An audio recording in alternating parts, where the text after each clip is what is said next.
오늘 하나님께서 우리에게 주실 말씀은 시편 44편 8절 말씀입니다. 시편 44편 8절 말씀 우리 다 같이 봉독하겠습니다. 우리가 종일 하나님을 자랑하였나이다. 우리는 하나님의 이름에 영원히 감사하리이다. 셀라. 아멘. 본장 시편 44편은 고라 자손의 맞서길이라고 하는 표제가 붙은 비탄시로 분류가 됩니다. 그런데 이 비탄의 주제가 개인이 아니라 이스라엘 민족 전체라고 하는 점에서 우리가 구별되는 것을 알 수가 있습니다. 본시의 배경에 대해서는 다양한 의견이 있습니다. 그렇기 때문에 명확하지는 않습니다. 대체로 히스기야 시대 아수르 왕 산헤립의 침공 사건을 그 배경으로 보고 있는 것이죠. 그래서 시편 44편 전체를 보면은 시인의 절대적인 신앙과 자기 민족에 대한 뜨거운 민족애가 구구절절 이렇게 기록되어 있는 것을 우리는 알 수가 있습니다. 또한 시인의 진솔하고도 절박한 표현을 통해서 하나님의 구원을 바라는 마음이 간절하게 녹여 있는 그런 이제 내용이기도 합니다. 그래서 본장을 두 부분으로 구분하면 1절에서 8절은 과거 하나님께서 이스라엘 백성들을 애굽에서 출애굽시키시고 가나안 땅으로 인도하셨던 그 하나님의 은혜의 구원에 대해서 이렇게 말씀하시고 있는 장면을 우리가 볼 수가 있고, 두 번째로는 9절에서 26절인데 현재 이스라엘 민족 전체에 임한 위기 상황에 대해서 탄원하면서 구원을 호소하고 있는 그러한 내용입니다. 이러한 내용을 토대로 오늘 본문 8절을 보면은 우리가 종일 하나님을 자랑하였나이다. 우리는 하나님의 이름에 영원히 감사하리이다 라고 이렇게 고백하고 있는 것을 알 수가 있습니다. 이스라엘 백성들이 고난당하고 있는 상황 속에서 어떻게 시인이 이러한 고백을 할 수 있을까? 그래서 이러한 내용을 보면서 결코 자랑할 만한 상황도 아니다, 또 감사할 내용도 아니다라고 우리가 이해할 수가 있는 것이죠. 당시 이스라엘이 처해 있는 현실을 보면은 더욱더 그렇게 하지 못하는 그런 상황인 것을 우리는 알 수가 있습니다. 이스라엘 백성들이 그 산헤립의 침공으로 무척 어려운 그런 상황에 처해 있었던 그런 시기이기 때문에 그렇습니다. 먹을 것이 없어서 자식을 삶아 먹어야 하는 그런 비극적인 상황에 놓여 있었던 그런 시기였습니다. 그럼에도 시인은 본문에서 하나님을 종일토록 자랑하고 또 하나님의 이름을 영원히 감사한다라고 이렇게 고백하고 있는 것이죠. 그렇다면 시인이 왜 이런 자랑과 감사를 했을까? 우리가 이스라엘 백성들의 그 과거를 한번 돌아가 봅시다. 과거 하나님께서 이스라엘 백성들에게 어떤 은혜를 베풀었습니까? 또 어떤 은혜를 베풀었기 때문에 이렇게 자랑하고 감사를 하고 있을까? 애굽에서 고난받던 그 시기를 우리는 생각해 볼 수가 있습니다. 이스라엘 백성들을 건져주시고 구원하신 그 사건을 이 시인은 이렇게 자랑하고 고백하고 있는 것이죠. 또한 가나안 땅을 기업으로 주시고 그들을 그곳에서 정착하여 살게 하시며 또 그것을 통해서 번성하여 살게 하신 것에 이렇게 자랑하고 감사하고 있는 것입니다. 이방인들의 압제와 공격과 침략에서 건져주신 것에 대해서 이렇게 자랑하고 감사하고 있는 것이고, 또 그러한 것들이 인간의 힘이 아니라 오직 하나님의 은혜였음을 이렇게 고백하고 있는 것입니다. 마지막으로는 하나님의 은혜와 은총으로 구원받은 이스라엘 백성들이 지금 여기까지 오게 된 것 또한 이것은 자신들의 힘이 아니라 하나님의 은혜였다라고 하는 것을 이렇게 시인은 고백하고 있습니다. 그렇습니다. 이스라엘 백성들은 이방인들의 끊임없는 괴롭힘이 있었고 공격이 있었고 침략이 있었습니다. 그럴 때마다 하나님은 주의 손과 팔로 이스라엘 백성들을 이제 구원해 주시고 함께 해 주셨던 것이죠. 그래서 시인은 그런 상황을 통해서 자랑하고 또 감사하다라고 이렇게 고백하고 있습니다. 그렇다면 우리는 어떻게 해야 될까? 지금 우리 역시 살아가면서 하나님을 얼마나 자랑하며 또 하나님의 은혜에 얼마나 감사하고 그렇게 살아가고 있는가? 사람은 누구라도 자신을 자랑하고 싶은 욕구가 있습니다. 그래서 자랑을 두 가지로 분리해 보면 세상적인 자랑과 또 신앙적인 자랑으로 우리가 생각해 볼 수가 있습니다. 세상적인 자랑은 말 그대로 세상에 관계된 모든 자랑을 말합니다. 그 자랑 중에 가장 많이 하는 자랑은 아마도 자식 자랑일 것입니다. 그 다음은 권력과 권세의 자랑일 것이죠. 더 나아가서는 재물과 재산에 대한 자랑도 빠지지 않습니다. 또 혹은 유명세를 타는 사람이라면 그 유명세를 자랑할 것입니다. 그러나 성경은 그러한 자랑은 허탄한 자랑이다라고 이렇게 말씀하고 있습니다. 야고보서 4장 16절에서 이제도 너희가 허탄한 자랑을 하니 그러한 자랑은 다 악한 것이라, 악하다고 했습니다. 허탄한 자랑은 다 악하다고 했습니다.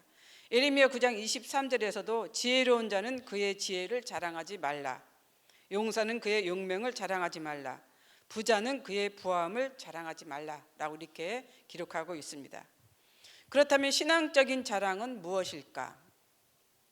고린도후서 10장 17절에 보면 자랑하는 자는 주 안에서 자랑하라 이렇게 말씀하고 있습니다.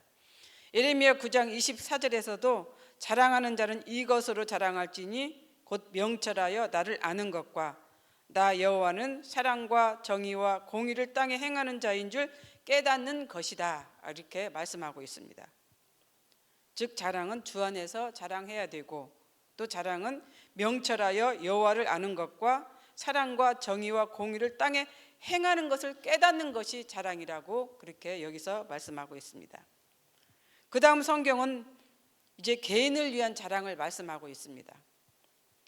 고린도후서 10장 30절에는 내가 부득불 자랑할진대 내가 약한 것을 자랑하리라. 12장 5절에서도 내가 이런 사람을 위하여 자랑하겠으니 나를 위하여는 약한 것들 위해 자랑하지 아니하리라.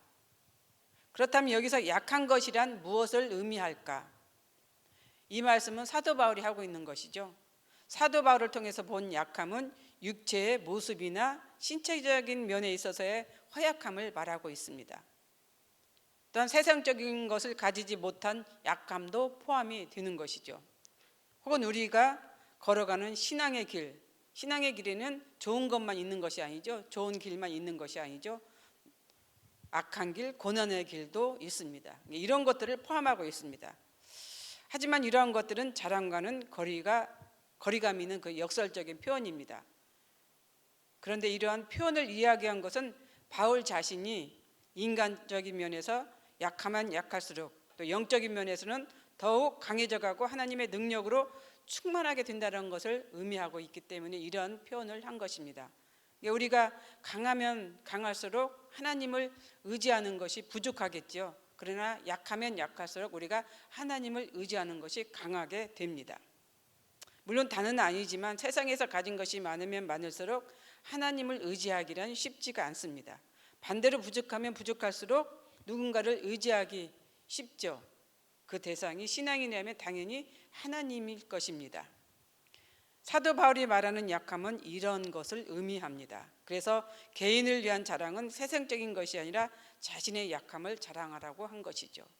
그 약함을 자랑할수록 하나님을 의지하고 하나님을 이야기하기가 더 크고 깊기 때문에 그렇습니다. 세상적인 자랑은 때로 상처가 되고 고통이 됩니다. 거기엔 교만과 자만이 존재하기 때문에 그런 것이죠.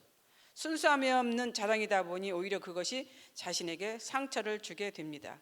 그래서 우리는 세상적인 자랑이 아니라 주 안에서 신앙적인 자랑을 해야 합니다. 그렇게 될 때 우리에게는 기쁨과 소망이 있는 것이죠. 오늘 본문에서 말하는 자랑은 하나님을 자랑하는 것입니다. 우리가 하나님을 자랑할 것은 너무나 많습니다. 하나님을 자랑하지 못하는 것은 하나님에 대해서 우리가 알지 못하기 때문에 하나님을 자랑하지 못하는 것이죠. 그래서 하나님을 자랑하려면 하나님을 알아야 됩니다. 그렇다면 하나님을 어떤 것을 알아야 될까? 하나님께서 우리를 구원해 주신 것을 우리는 자랑해야 됩니다. 우리를 구원하신 은혜를 자랑해야 됩니다. 또한 하나님을 아는 지식을 자랑해야 되는 것이죠. 하나님의 속성과 능력을 자랑해야 합니다. 하나님의 속성이란 무엇일까? 하나님의 속성은 하나님의 변함없는 사랑과 전지전능하심입니다. 그리고 그의 거룩하심과 신실하십니다. 이러한 것들을 우리는 자랑해야 되는 것이죠. 그렇습니다. 우리의 삶 속에서 역사하시는 하나님의 능력을 찬양하고 증거하는 것이 우리의 할 일이고 우리의 자랑입니다. 이것이 참된 자랑이다라고 이렇게 말씀을 드리고 싶습니다. 그렇다면 우리가 자랑할 것은 무엇일까? 또 한 가지 남아 있습니다. 하나님의 영광을 위해서 자랑해야 됩니다. 하나님의 영광을 자랑해야 되는 것이죠. 하나님은 자신의 영광을 위하여 우리를 창조하셨습니다. 그렇기 때문에 우리는 우리의 삶 전체를 통해서 하나님의 영광을 자랑해야 됩니다. 그 외에도 일반적인 의미로 우리는 자랑할 것이 참 많습니다. 먼저 우리를 구원하신 것을 자랑해야 되겠지요. 우리를 지켜주시고 보호하신 것을 자랑해야 됩니다. 우리의 가정을 이룩하게 하신 것에 대해서 감사를 해야겠지요. 자랑해야 됩니다. 우리의 자녀들이 아름답게 잘 커가고 있는 것에서 우리는 자랑해야 되고, 우리의 자녀들이 신앙적으로 정말 잘 크고 있다는 것에 대해서도 우리는 자랑해야 됩니다. 과거 어려웠던 시절을 또 우리는 자랑해야 되고, 지금 잘 살고 있는 것에 대해서 우리는 자랑하고 감사해야 되는 것이죠. 우리는 자랑할 것이 너무나 많이 있습니다. 그럼에도 우리는 하나님을 자랑하지 못하고 살고 있습니다. 한번 생각해 보십시오. 여러분들이 하루에 하나님을 얼마나 자랑하고 살고 있는지, 하루에 한 번이라도 하나님을 자랑하고 감사하고 살아가고 있는지, 저부터도 그렇게 하지 못하고 있습니다. 우리는 오늘 이 말씀을 통해서 하루 한 가지씩 자랑하며 그렇게 사는 신앙인이 되면 얼마나 좋을까, 이런 생각을 해보게 됩니다. 앞으로도 우리는 자랑할 것이 많은 하나님에 대해서 하루 한 가지라도 자랑하며 그렇게 살아가는 우리가 되었으면 참 좋겠습니다. 시인은 과거 이스라엘 백성들에게 베푸셨던 것을 자랑하고 감사했습니다. 우리도 오늘부터 우리에게 베풀어 주신 은혜를 자랑하고 감사하는 성도가 되었으면 좋겠습니다. 앞으로 한 가지씩, 하루에 한 가지씩 그렇게 또 자랑하며 살아가는 우리 모든 이제 공동체가 되었으면 좋겠습니다. 기도하겠습니다. 사랑과 은혜가 풍성하신 하나님, 참 감사합니다. 오늘 말씀을 통해서 자랑이라는 단어를 생각합니다. 또 감사라고 하는 단어를 생각합니다. 과연 우리는 하나님을 얼마나 자랑하며 얼마나 감사하며 살았을까요? 그렇게 살고 있지 못함을 이 시간 고백하면서 하나님, 우리에게도 하루 한 가지씩 감사하며 자랑하며 그렇게 살아가게 하여 주시옵소서. 감사와 자랑을 이제 우리 입으로 늘 고백하며 살아갈 때 하나님은 우리에게 더 많은 것으로 자랑하며 감사하게 하실 것입니다. 이러한 이제 자랑과 감사의 삶이 이루어지도록 우리를 도와주옵소서. 성령으로 역사하여 주시옵소서. 감사를 드리며 예수님 이름으로 기도드립니다. 아멘. 공동 기도문입니다. 지금 들은 말씀이 내 삶으로 이어지게 하옵소서. 가을 사역 및 연말 사역에 하나님의 은혜가 함께 하소서. 영적 육적 질병으로 고통받는 성도들을 주님께서 고쳐주시고 치료하여 주옵소서. 대통령과 유정자들이 국민을 사랑하며 국민을 위한 정치를 하게 하소서. 산업 자연재해가 일어나지 않는 나라, 전쟁이 없는 세계가 되게 하옵소서. 진행되고 있는 동네 플러스 20 결실을 통해 많은 열매를 거두게 하소서. 수험생 및 취업준비생에게 준비한 만큼 좋은 결과를 맺을 수 있도록 축복하옵소서. 이 시간 공동 기도문과 개인의 기도 제목을 놓고 기도하신 후에 각자 삶의 자리로 나가도록 하겠습니다. 기도하겠습니다. 사랑과 은혜가 풍성하신 하나님 아버지, 참 감사합니다. 오늘도 하루 우리에게 귀한 하루를 허락하셨습니다. 허락하신 하루 늘 하나님께 감사와 또 자랑으로 이어가는 그러한 삶이 되게 하여 주옵소서. 우리가 하나님을 위해서 얼마나 자랑하며 살아가고 있는지요, 우리가 하나님을 위해서 얼마나 감사하고 살아가고 있는지요, 그렇게 하지 못함을 이 시간 고백을 드리면서 거룩하신 하나님, 이 시간부터 우리는 하나님을 자랑하며 하나님께 감사하는 그러한 우리 신앙인이 되게 하여 주옵소서.